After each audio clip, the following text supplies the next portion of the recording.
झोपत आहोत. प्रत्येक शंकर भेटीला आले असताना आपण निद्रिस्त आहात. देवराज, हो देवराज,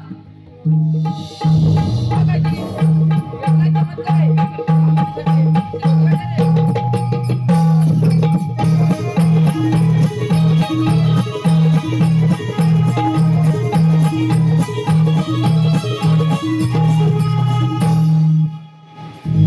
हे परम पुरुषा, अरे तू कोण आहेस? पितामहा, मी तुमचाच मुलगा आहे. तुमच्याच चाबईतून मी उत्पन्न झालो आहे. सांगा पिताश्री, मी आता कोठे जाऊ, काय करू आणि कोठे कसं राहू? सांगा पिताश्री. हे परम पुरुषा, अरे तुझा वर्ण तर त्या सिंदुरासारखा झाला आहे, म्हणून मी तुझे नाव सिंदूर असे ठेवतो. ठीक आहे पिताश्री. तथास्तु.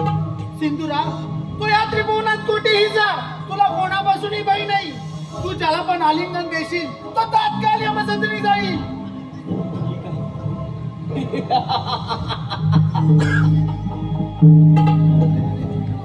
पिताश्री, आपल्याला तर तप न करताच वरदान मिळाले आहे, याचे मला नवल वाटते.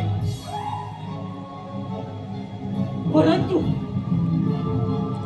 हे खरे किंवा खोटे याची प्रचिती पाहू म्हटलं. पिताश्री, प्रथम मी आपल्याला आलिंगन देतो.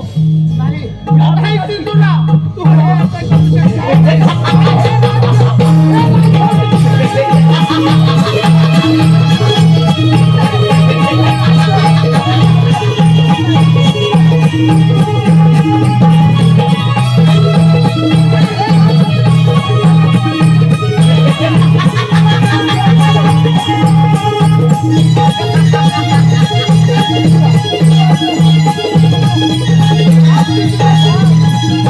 अरे माझ्याच दिलेल्या वराने माझ्याच अंगावर धावून येतोस काय? अरे मी तुला श्राप देतो, श्राप. तू दैत्य होशील, दैत्य. आणि हा त्याच्यानं तुझा लवकरच वध करेल. पिताश्री,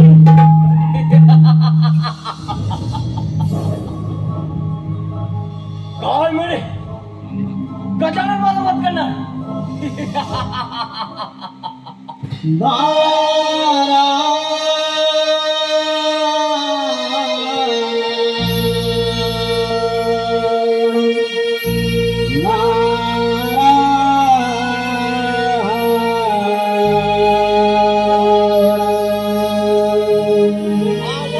नमो अधिगण हासो हम गजानना.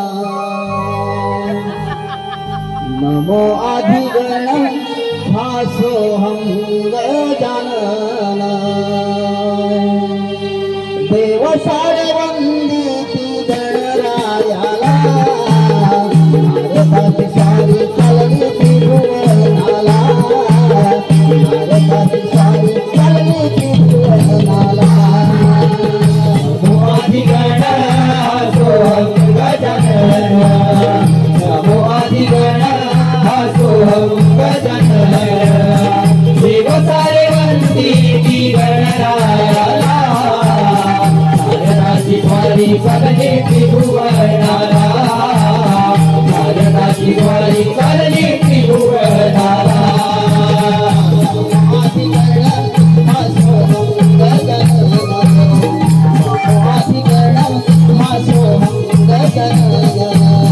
देव सारे वंदिती गणरायाला, भारताची सारी चालली त्रिभुवनाला. भारताची सारी चालली त्रिभुवनाला. नमो अधिगण हासो हम गजानना. नमो अधिगण हासो हम गजानना. देव सारे वंदिती गणरायाला, भारताची सारी चालली त्रिभुवनाला.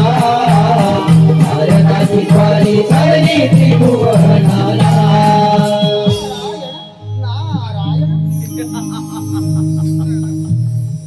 या नारदूर या, तुमचे स्वागत असो. नारायण नारायण. नारदुनी, पिताशी देवराज तर माझ्या हातातून पळून गेलाय. नारदमुनी, या त्रिगुणात माझ्याशी लढण्यास कोणी वीर योद्धा आहे काय? उन्मत्त होऊ नकोस. तुझ्या थोडीचा वीर शंभू महादेव आहे. काय?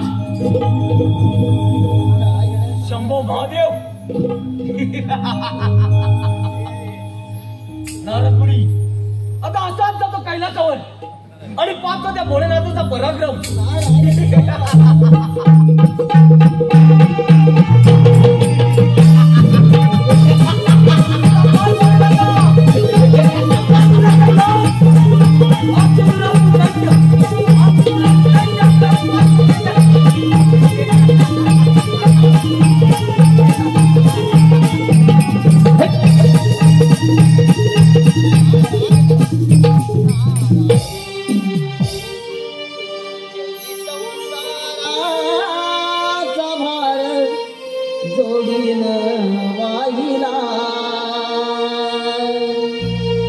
जगी संसाराचा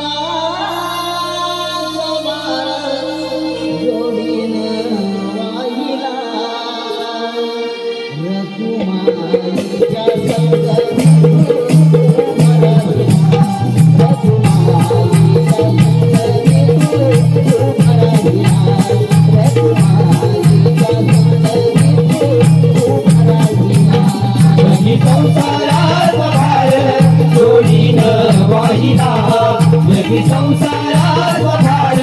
जोडीन वाहिला रघुमाईच्या संगती रघुमाईचा संगती तू उभा राहिला रघुमाईचा संगती तू उभा राहिला संसाराचा भार जोडीनं वाहिला संसाराचा भार जोडीनं वाहिला रघुमाईचा संगती तू उभा राहिला रघुमाईचा संगती तू उभा राहिला विठ्ठला माय बाबा विठ्ठला माय बाबा विठ्ठला माय बाबा विठ्ठला माय बाबा जगी संसाराचा भार जोडीनं वाहिला जगी संसाराचा भार जोडीनं वाहिला रघुमाईचा संगती तू उभा राहिला रघुमाईचा संगती तू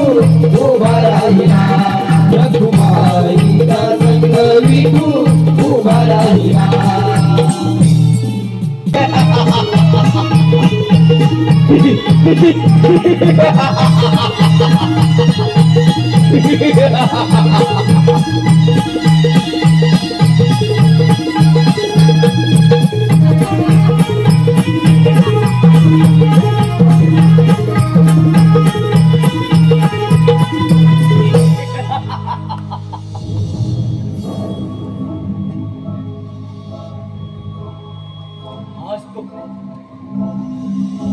आज तो भोलेनाथाचा कैलास. पाहूया येते तरी आपली इच्छा पूर्ण होते की नाही.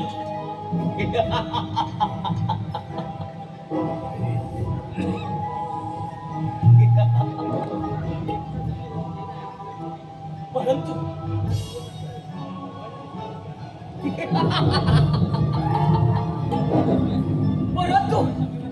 ही कोण रूपाश्री? प्रथम हिचेचं वर्णन करतो, मग या भोळ्या शंकराशी युद्ध.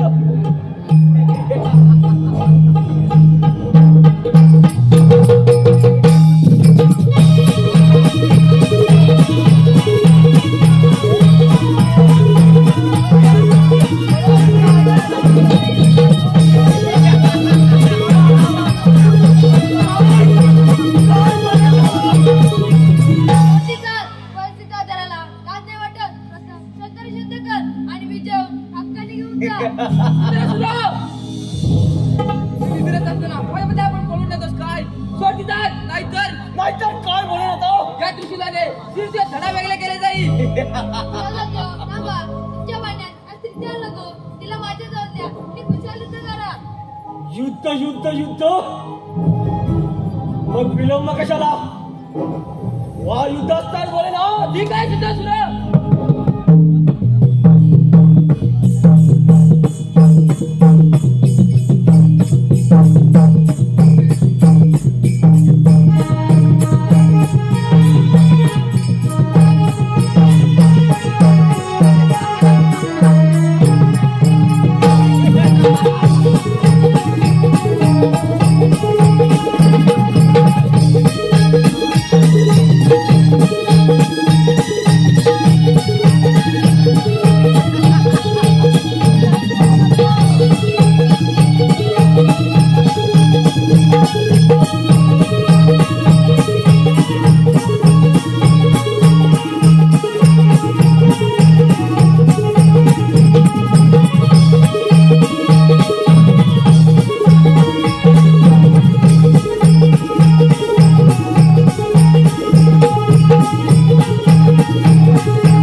मला किती समजावण्याचा प्रयत्न केलास तरी हा सुंदर गप्पा वाटणार नाही. आता असाच जातो आणि सर्व देवऋषींचा छल करतो. सर्वात नावाचा सिंधू राहतो.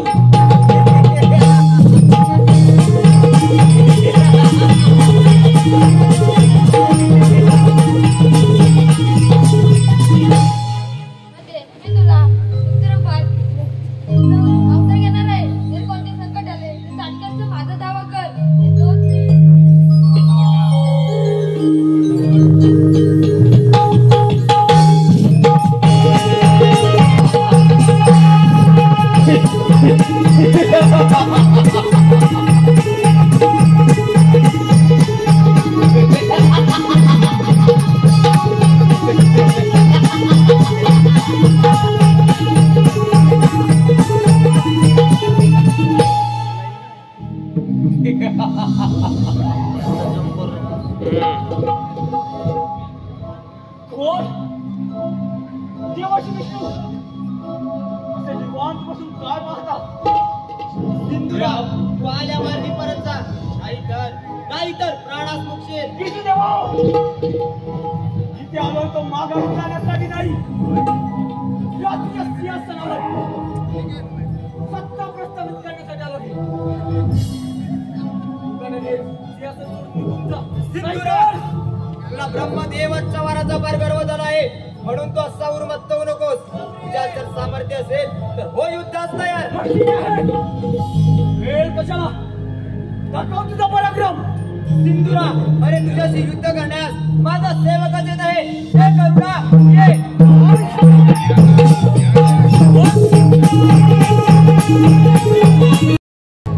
मी आणि तुझ्या सेवकाशी युद्ध नाही विष्णू देवा. या तुझ्या सेवकाशी युद्ध करण्यास माझा सेवक चढता येत आहे.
मृत्यूचा फासा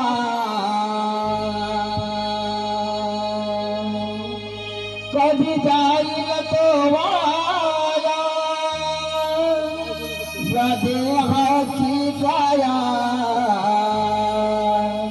ओ या देहाला नित्य जपारे मानव जन्म सात करारे ओ या देहाला नित्य जपारे मानव जन्म सात करारे या देहाला नित्य जपारे मानव जन्म सात करारे या देहाला नित्य जपारे मानव जन्म सात करारे नियतीचा खेळा मृत्यूचा भाषा कधी जाईल गोवाया या देहाची काया या देहाला नित्य जपारे मानव जन्म नाही पुन्हारे या देहाला सात करारे मानव जन्म नाही पुन्हारे या देहाला नित्य जपारे मानव जन्म नाही पुन्हारे या देहाला नित्य जपारे मानव जन्म नाही पुन्हारे नारायण या ना तू या असं नसतं मग. नारायण नारायण संग्रासुरा मी ते बघण्याचे नाही आलो तुझ्या हिताच्या दोन गोष्टी समजून येतो आलो आहे. दादो! नारायण नारायण आणि माझ्या हिताच्या गोष्टी नारायण नारायण दत्त सम्राट संग्रासुरा तुझ्या त्रिभुवना आपले राज्य प्रस्थापित केले आपल्या पराक्रमामुळे देव ऋषी आपापल्या राज्यामध्ये लपून बसले आहे परंतु काय नाव नारायण स्पष्ट बोल. परंतु पारसपुत्र गजानन आपली हार मानत नसून तो आपला वध करणार आहे.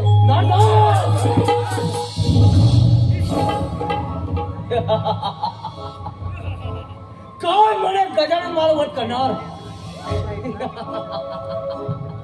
आता असाच जातो कैलासावर आणि पाहतो त्या गजाननाचा पराक्रम. सावधो गजानन सावधो.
कैलास परत येण्याचे कारण नारायण नारायण माता पार्वती ब्रह्मदेवाच्या वराने तो सिंहासूर उदात्या फार माता झाला.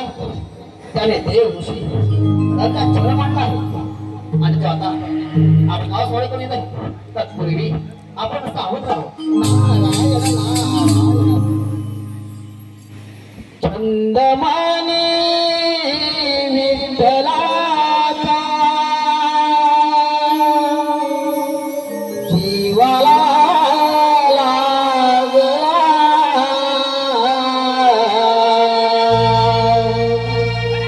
भक्तिभाव करीता हा मनी जागला तुझ्यासाठी चंदनाचा देह झिजला वैष्णवात मानस गीता देव पाहिला विठ्ठला माय बापा विठ्ठला विठ्ठला माय बापा विठ्ठला विठ्ठला माय बापा विठ्ठला विठ्ठला माय बापा विठ्ठला विठ्ठला माय बापा विठ्ठला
विठ्ठला माय बापा विठ्ठला हो विठ्ठला माय बापा विठ्ठला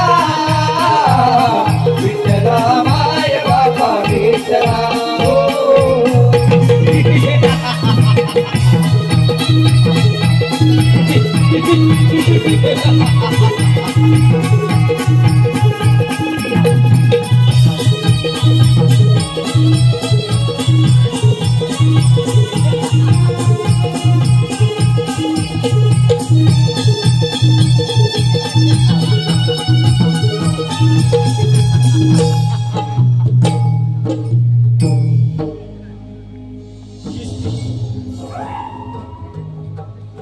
भोलेनाथाची कैलासपती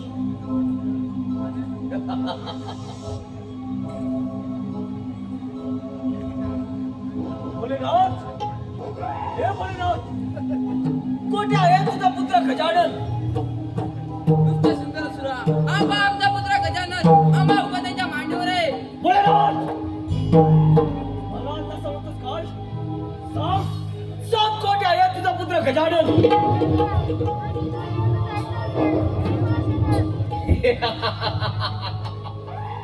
काय म्हणे शरण ये एक वेळ मरण पत्करेल परंतु शरण येणार नाही. प्रथम गजानना तू आता समोर ये आणि कर युद्ध.